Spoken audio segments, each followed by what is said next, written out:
Hi, I'm John McAuliffe, Chief Marketing Officer of VFM Leonardo, and welcome to the VTV channel. VTV has been produced for hotel e-commerce, marketing, and sales professionals to provide insights, knowledge, and learnings from industry experts on how to extract more value from a hotel's presence on the internet. Each week, I interview an industry expert on a single topic. We encourage you to email us at vtv@vfmleonardo.com and suggest topics that you would like us to cover in future episodes. Today, I am joined by Dr. Chris Anderson, Assistant Professor at the Cornell School of Hotel Administration. Chris's main research focus is on revenue management and service pricing. He has worked with a variety of hotels, airlines, rental car and tour companies, as well as numerous consumer packaged goods and financial services firms in the application and development of revenue management. Dr. Anderson's research has been funded by numerous governmental agencies and industrial partners. And he serves on the editorial board of the Journal of Revenue and Pricing Management and is the regional editor for the International Journal of Revenue Management. Chris, welcome back to VTV and thank you for joining us today. Thanks, John. Always my pleasure. Today's episode, the role of OTAs in the travel planning process. I think we'd love to hear more from you about the findings that you discovered in a recent study that you authored titled The Billboard Effect, where you found quantitatively that hotels experienced a boost in reservations through the hotel's own distribution channels, i.e. their website, their call center, due to that hotel being listed on an OTA website, and specific in your study it was Expedia. I would suggest that most hoteliers believe that OTAs are booking engines and travel shoppers go to them to book travel. Your study would suggest that travel shoppers use OTAs for more than booking, and in fact, hoteliers should look at them as one of their marketing activities. So can you share with us your insights into the role of OTAs in the travel planning process? Sure, John. So, as the study alluded to, when a property is, listed on the OTA, that is, basically increasing their exposure and increasing their reservations on channels other than the OTA itself, right? So basically, the act of being on the OTA is helping to stimulate demand, at other traditional channels, whether they be online or offline. And so I sort of look at the OTA as part of the demand funnel, right? So you think at the top of the demand funnel is some sort of, so we'll talk about the online demand funnel for ease here, is some sort of search campaign, whether that's, through Google or Bing or Yahoo, where basically, the traveler has very little idea of what they're looking for and sort of is globally searching on a traditional search engine for their travel experience. Partway down that funnel, they might hit some form of online travel agent, where that is still relatively, an open-ended search, but we're, probably refined to location, maybe have set sort of dates, but no particular supplier affiliation yet. And then, next down the pipe is sort of our brand.com, right? So the Marriott.com or the AmericanAirlines.com world, where we're now narrowed in on a supplier. And then, you can sort of think as a level after that is, sort of the loyalty side of the brand.com, right? So that's sort of this, demand funnel of, where people are looking for travel experiences and how they might enter that process. Some people start at the top. Some people, are at the bottom already and at the loyalty program, and others are interjected at brand.com or at the OTA. Right. Certainly, we as marketers learn that not all shoppers shop in the same way, and part of that process is segmenting people so that you have a better understanding of the process that they go through for shopping, so that you can actually appeal to them in a more relevant and appropriate way. Yeah, and I think I hear what you're saying here is that there is a large segment of the population, of the travel planning or travel shopping population, that is actually, in fact, using OTAs more for that research and comparison side of the portion of the shopping process than they actually are in the buying process. Right. And so we would, see a large volume of traffic at, the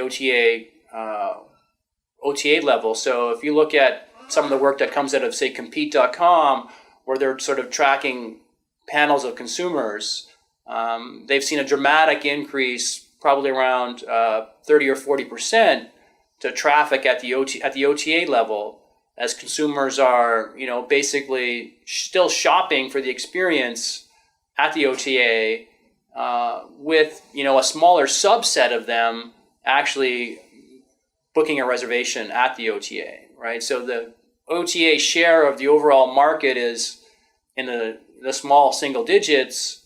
They have a decent share of the online market, but they are basically influencing a much larger share of the transactions. Right. And so in that, is there, in your opinion, and this may be validated by some of the findings that you have in your study or other studies, are there things that a hotelier should be doing on OTAs in order to increase the level of influence that they're going to have over those shoppers that are just searching and comparing on OTAs versus buying? So basically, as a hotelier, you need to sort of, as you alluded to, move beyond the OTA as a booking engine and really think of it as a marketing vehicle. And so basically, the act of providing inventory to the OTA means you've engaged in that process. Your expense is really the commission you provide them on transactions. But then you can do even more. You can even spend, more marketing dollars through advertisement or promotion or providing deals, and basically moving yourself up the page of that online travel agent. Again, so the online travel agent is going to make more money the more transactions that occur through their site. And so it's in their best interest to showcase the properties that have the highest probability of a deal occurring through. And so the more attractive your offer is, the more it's promoted at the OTA, the better your positioning is going to be at that OTA, right? And there's, lots of research that basically indicates, the probability of being purchased through that OTA, dramatically decreases as you move off of the first page or the first couple of pages. That as consumers, we have very low attention spans to sort of navigate, for a major urban city, the hundreds of properties that are listed there. Right, and presumably the lower the position that you have on the OTAs, the lower the billboard effect, if you will, that you will experience on your own sales channels as well. Correct. And so all the OTAs, have very strong analytics behind the scene, so to determine that position. It's not, some people are very skeptical and think about that position as all, paid for position. There is definitely some sponsored positionings, but for the most part, the OTA is tracking who visits and who transacts, and basically can estimate the probability that someone would purchase given the offering, and they're sorting those offerings in that decreasing order of probability of purchase, right? So that's when you see Expedia picks, that's what they're really doing. Or when you go to Hotwire, for example, or Priceline, they're sort of listing those properties to basically maximize the conversion that they're achieving through that positioning. So, their best, they make more money the more transactions that occur. It's in their best interest to get the properties that are going to sell up front, right? And so it's not... It's interesting. I mean, certainly we're an organization that extols the virtues of what we call merchandising yourself better online. Right. And I think in essence, that's what your billboard effect and you're saying is the better that you can merchandise yourself on an OTA, the more conversions you're going to see not only on that OTA but also on your own sales channels. Right. And that hoteliers should be looking at these channels as what activities do I need to do to help me increase my conversions.